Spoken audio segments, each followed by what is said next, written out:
नमस्कार साथियों, मैं मनीष भारती संस्कृति पीसीएस प्लेटफॉर्म पर आप सभी का स्वागत करता हूं। साथियों, जैसा कि आप लोगों का डिमांड था कि करंट अफेयर्स जल्दी से शुरू किया जाए, तो चलिए हम लोग शुरुआत कर ही चुके हैं। दूसरे लेक्चर में पहुंच चुके हैं। आप जानते हैं कि प्रत्येक दिन हम क्या करते हैं, 10 टॉपिक लाते हैं और उससे 10 क्वेश्चन बनाते हैं। एक प्रश्न अंत में आपको दिया करता हूँ, जिसका जवाब आप मुझे कमेंट बॉक्स में लिख करके देते हैं। चलिए बिना समय बर्बाद किए हुए सीधे पहले प्रश्न पर चलते हैं। बहुत महत्वपूर्ण है पहला प्रश्न, और इसको क्या करना है, 5 स्टार लगा दीजिए। जो सारे महत्वपूर्ण टॉपिक हो सकते हैं, पिछले लेक्चर में भी मैं पढ़ाया, लगातार हम वही करेंगे। पहले महत्वपूर्ण टॉपिक को देख लेंगे, है ना। आर्थिक सर्वेक्षण, इकोनॉमिक सर्वे की बात की गई है, बजट नहीं है, ध्यान रखना है। कई बार कितने सारे बच्चों को मैंने सामने से देखा है कि आकर के वो प्रश्न सॉल्व करते हैं और आर्थिक सर्वेक्षण देखते हैं, 24-25 सोचते ही नहीं है। ये जब बजट की बात किया जाए तब वो ध्यान रखना है। सर्वेक्षण का मतलब सर्वे होता है, ठीक है, बजट से पहले ये आता है और ये जो काम हो चुका होता है उसके विषय में बताता है ना, लास्ट ईयर के विषय में, ठीक है। बजट आगे का अनुमान होता है, दोनों में मूलभूत अंतर है, तो ये ध्यान रखना है। आर्थिक सर्वेक्षण 2024-25 के अनुसार बिहार देश में तेजी से बढ़ने वाले राज्यों में कौन से स्थान पर है, ये पूछा गया है। अब देखिए, आर्थिक सर्वेक्षण 2024-25 में बिहार को लेकर के जो जानकारी दिया गया है, उसमें कहा गया है कि बिहार देश में तेजी से बढ़ने वाले राज्य में अगर देखा जाए तो वह कौन से स्थान को प्राप्त किया है, दूसरा पोजीशन अचीव कर लिया है। तेजी से बिहार में क्या हो रहा है बताएंगे, आर्थिक क्या प्रगति या विकास, ठीक है। तो ये ध्यान रखना है। कहीं कहीं समृद्धि शब्द भी लिखे रहेगा, हालांकि प्रगति, विकास या समृद्धि का अलग अंतर होता है, ये ध्यान रखना, इकोनॉमी में आपने पढ़ा होगा। तो ये चीजें यहां पर ध्यान रखिए। फैक्चुअल बिल्कुल पूछेगा, बहुत ज्यादा आपसे करंट में नहीं पूछेगा, है ना।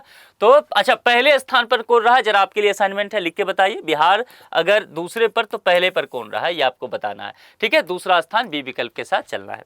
चलिए अब दूसरे पर चलते हैं, दूसरे टॉपिक पर आ गए। वित्तीय वर्ष 2023-24 में अब देखिए यहां पर क्या है, वित्तीय वर्ष 2023-24 फाइनेंशियल ईयर की बात किया गया है ना। बिहार का सकल राज्य घरेलू उत्पाद यानी कि जीएसडीपी की, जो जीडीपी होता है ना, gross domestic product, national level के लिए होता है, तमाम राज्य उसमें शामिल होते हैं।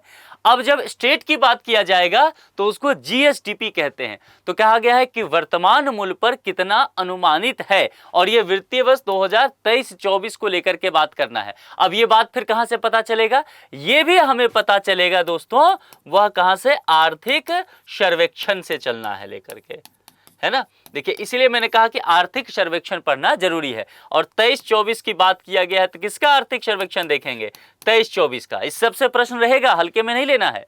तो इसमें कहा गया है कि वर्तमान मूल्य पर जीडीएसपी जो होगा वह तकरीबन आपको, ये सी जो है, ये 8,54,429 करोड़ आंका गया है, ठीक है। तो सी विकल्प के साथ हम यहां पर चलेंगे, ठीक। तो ये चीजें कुछ ध्यान रखिएगा, फैक्चुअल चीजें हैं, लेकिन आपके लिए ये जरूरी हो सकता है। अब चलिए फिर से यहां पर आर्थिक सर्वेक्षण का ही टॉपिक देखते हैं। बिहार आर्थिक सर्वेक्षण 2024-25, अब 24-25 पर आ गया 23-24 से, ठीक है। और ये बिहार से संबंधित, बिहार पे फोकस है। राज्य का कौन सा क्रमिक आर्थिक सर्वेक्षण है, ये अब यहां पर कहा गया है कि कौन सा क्रमिक आर्थिक सर्वेक्षण, ये वाला बिहार आर्थिक सर्वेक्षण 2024-25 है। इसको कहा गया है कि ये जो है 19th होगा, 19वां आर्थिक सर्वेक्षण है क्रमिक रूप से। और इसे अगर पूछा जाए, यानी कि सी विकल्प सही है, पूछा जाए कि इसे कब प्रस्तुत किया गया था, तो वह ध्यान रखिएगा, तारीख पूछा जा सकता है, 28 फरवरी 2025 को, ठीक है, याद रहेगा। तो बिल्कुल ऐसे फैक्ट आएंगे कुछ चीजें आपके लिए, जिसमें आपको कुछ नहीं करना है। कई टॉपिक मैं बताऊंगा, आज इन सब चीजों को फैक्चुअल थोड़ा देख लेते हैं, फिर थोड़ा सा ऐसे टॉपिक भी देखेंगे। एक दिन जैसे लेक्चर 1 में हमने ज्यादातर देखा था जिस पर हमें ज्यादा डिस्कशन करना था, दूसरा लेक्चर ऐसा जिसमें फैक्ट ज्यादा, तीसरा फिर देखेंगे जिस पर ज्यादा डिस्कशन करेंगे। ऐसे करके थोड़ा सा हम आपको मॉडरेट और हार्ड और इजी इस तरह से ले चलेंगे, ताकि आपको थोड़ा पढ़ना आसान रहे। समय कम है तो आपको इससे बेहतर होगा लाभ। वर्ष 2025 में डॉक्टर राजेंद्र प्रसाद का कौन सा निर्वाण दिवस यहाँ पर जो है वह मनाया गया। देखिए वर्ष 2025 2025 में डॉक्टर राजेंद्र प्रसाद। डॉक्टर राजेंद्र प्रसाद कहने का तात्पर्य है कि ये भारत के, स्वतंत्र भारत के पहले राष्ट्रपति हुए थे। तो समझ लेना है इस चीज को। अगर घुमा के पूछे कि स्वतंत्र भारत के पहले नागरिक कौन थे, तो कौन होंगे? जो प्रेसिडेंट होंगे वही नागरिक होते हैं। देश का पहला नागरिक कौन होता है? देश का राष्ट्रपति। मामला पता है ना? तो अगर स्वतंत्र भारत के पहले नागरिक का दर्जा किनको दिया जाएगा तो वो एक बिहारी व्यक्ति को ही मिला, और वो डॉक्टर राजेंद्र प्रसाद को मिला। तो ये ध्यान रखिएगा, चूंकि वही देश के प्रथम राष्ट्रपति रहे। तो 62वां निर्माण दिवस जो है वह इस बार जो है इनका सेलिब्रेट किया गया। और निर्माण दिवस का मतलब समझते हैं ना, यानी कि इनका निधन। तो इनका निधन कब हुआ था? उस समय से जोड़ लीजिए, 1963 में हुआ था। ठीक है, तो इस तरह से वर्ष 2025 में 62वां आ जाएगा। ठीक है, आगे बढ़ जाए। चलिए अब आगे चलते हैं, 5वें टॉपिक पर आते हैं। बिहार के वित्त मंत्री ने 3 मार्च 2025 को विधानसभा में कितने करोड़ रुपए का बजट पेश किया? ये इस तरह के प्रश्न बहुत पूछे जाते हैं, कई बार लोग छोड़ देते हैं, पर इतना पूछा जाता है कि आप अगर नहीं ध्यान दीजिए तो बहुत गड़बड़ करके आएंगे। बहुत इजी होता है। वित्तीय वर्ष 2025-26 की बात करेंगे तो उसके लिए उसमें कहा गया कि 3.17 लाख करोड़, यानी कि सी विकल्प जो आप यहाँ देख रहे हैं, इतने लाख करोड़ का बजट जो है वो प्रस्तुत किया गया, जो राज्य के विकास और कल्याण को लक्षित बताता है। चलिए, बिहार बजट से और भी चीजें, क्योंकि आप लोग लगातार कह रहे थे ना बजट बजट, तो पहले उसी को खत्म कर देते हैं। बिहार बजट 2025-26 में किस क्षेत्र को सर्वाधिक बजट आवंटन प्राप्त हुआ है? ठीक है, किस क्षेत्र को, यानी कि स्वास्थ्य को या ग्रामीण विकास को, शिक्षा को या गृह विभाग को? देखिए, इसमें अगर ध्यान देंगे तो शिक्षा को लेकर के लगातार बात किया जा रहा है कि बिहार में मजबूत किया जाए शिक्षा को, और शिक्षा को ही सबसे अधिक बजट दिया गया है। ठीक है, अगर देखें किस क्षेत्र को सर्वाधिक बजट, लेकिन यह पूछा जा सकता है कितना, तो 60,964 करोड़। ठीक है, कितना दिया है? 60,964 करोड़ जो है शिक्षा विभाग को दिया गया है, ताकि शिक्षा की मजबूत जो अवसंरचना है उसको और सुदृढ़ किया जा सके। चलिए अब 7वें पर, अप्रैल 2025 में नवीनतम गणना के अनुसार भारत की कुल तटरेखा की लंबाई कितनी है? तटरेखा की कुछ लंबाई में वृद्धि हुआ है। हालिया अपडेट के अनुसार भारत की तटरेखा की कुल लंबाई की अगर आप बात करेंगे तो वह 11,098.81 किलोमीटर मापी गई है, जिसमें मुख्य भूमि और द्वीप समूह दोनों ही शामिल हैं। यानी कि मुख्य भूमि भारत का जो क्षेत्रफल जितना पड़ता है वो, और जैसे यहाँ पर देखेंगे तो अंडमान निकोबार हो गया, ठीक है, यहाँ पर देखेंगे तो लक्षद्वीप हो गया, पुडुचेरी हो गया, तो जितने भी द्वीप समूह है उसको भी इसमें शामिल किया गया है। ये ध्यान रखिएगा, तब जा करके ये आंकड़ा आया है। तो अगर सीधे पूछ दे कि मुख्य भूमि, तो नहीं, सीधे पूछ दे द्वीप, तो नहीं, क्या वो जो आंकड़ा है मुख्य भूमि और द्वीप को मिला करके है। चलिए 8वें, भारत का पहला ट्रांस मीडिया मनोरंजन शहर किस राज्य ने स्थापित करने की घोषणा की है? जरा इस पर बात करते हैं। अब यहां पर देखिए बिहार नहीं है, आपके लिए थोड़ा कठिन हो गया। बिहार होता तो आप सोच के चलते कि चलो बिहार राज्य में एग्जाम देने आए हैं, बिहारी जवाब होगा, लो टिक, लेकिन यहां तो है नहीं। तो फिर हमें सोचना पड़ेगा, हमें पता होगा तभी हो सकता है। मई की घटना है, ये मई में हुआ है, अभी हाल ही में, मई 2025 में। और मई 2025 में दरअसल आंध्र प्रदेश की सरकार ने, सी विकल्प के साथ चलेंगे, आंध्र प्रदेश की सरकार ने क्रिएटर लैंड, ध्यान रखिएगा क्या कहा गया है, क्रिएटर लैंड नामक ट्रांस मीडिया मनोरंजन शहर की नींव रखने की घोषणा किया है।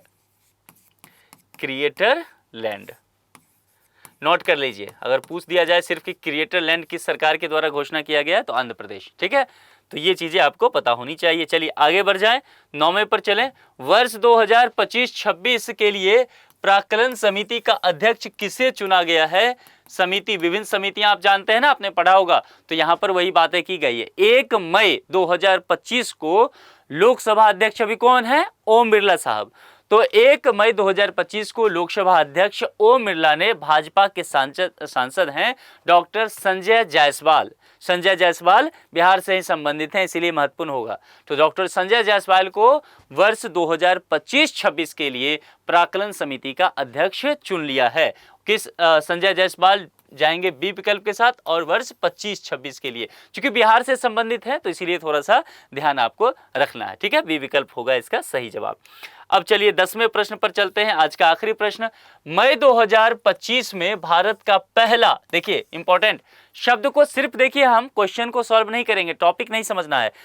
पैटर्न समझिए प्रश्न सॉल्व करने का कि कैसे अप्रोच लगाते हैं, तभी काम बनेगा, है ना। भारत का पहला समर्पित कंटेनर ट्रांसशिपमेंट बंदरगाह, ठीक है, ये फर्स्ट जो है ये, तो ये प्रश्न क्या होगा, बताया था मैंने कि पहला अगर जुड़ा रहे कहीं पर तो उसको ज्यादा महत्व देना है, 5 स्टार लगाइए। बंदरगाह किसने लॉन्च किया, है ना। यहां पर 4 विकल्प आपको देखने को मिल रहा है। अगर एलिमिनेट करने की अगर बात आए तो सबसे पहले हम क्या करेंगे, हम यहां पर देखेंगे कि प्रायद्वीपीय भारत जो है उसमें तट से संबंधित कौन विकल्प नहीं है, लेकिन देखिए कोच्चि तट से संबंधित है, मुंबई, विजयनगरम और विंजियम ये सब संबंधित है तट से, तो हम एलिमिनेट नहीं कर सकते किसी को। यहीं पर पटना से संबंधित होता, खट से एलिमिनेट कर देते, और लखनऊ होता, दिल्ली होता, एलिमिनेट कर देते। समझ में आ रहा है ना, क्योंकि वह जो है कोस्टल एरिया टच नहीं करता है, ना ही अगर पटना, लखनऊ, दिल्ली देखेंगे तो ना ही वो पूर्वी तट को ना ही पश्चिमी तट को टच करता है, लेकिन ये सब जगह ऐसा है तो एलिमिनेशन हम नहीं कर पाएंगे, ठीक है। तो विजिंजम जो है ये विजिंजम इंटरनेशनल सी पोर्ट, डी विकल्प के साथ आप जाएंगे।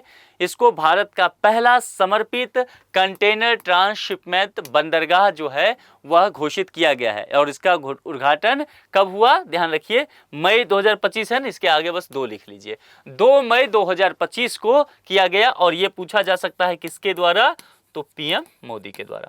बस इतनी चीजें ध्यान रखेंगे, थोड़ी बहुत चीजें इससे देखेंगे। आपने लास्ट ईयर भी देखा था, बिल्कुल फैक्चुअल पूछ लिया था, तो हमें तैयारी भी ना उसी स्तर का करके चलना चाहिए, और कुछ चीजें हम उससे बेहतर तैयार करके चलेंगे ताकि दोनों ही कंडीशन में हम सुरक्षित रहें, ठीक है। इस प्रश्न का जवाब आपको कमेंट बॉक्स में देना है। निम्नलिखित में से कौन सा विजिंजम पोर्ट का प्रमुख विकास साझेदार है ना। अभी बताया था विजिंजम पोर्ट के विषय में, अब यहां पर आपको बताना है जवाब दे करके। इसका जवाब कहां देना है, कमेंट बॉक्स में लिख करके आप बताते चलिए।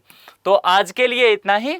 आप लोग इससे कितना लाभान्वित हो रहे हैं लिख करके कमेंट करके जरूर बताएं। जब तक आपका प्रारंभिक परीक्षा हो नहीं जाता है, लगातार हम इसकी तैयारी कराते रहेंगे आपको। दूसरी एक बात, आप में से बहुत सारे लोग पूछ रहे थे, सर बिहार में और भी बहुत सारे गवर्नमेंट जॉब हो रहे हैं, करंट अफेयर्स के लिए क्या इसे पढ़ सकते हैं? बिल्कुल पढ़ सकते हैं।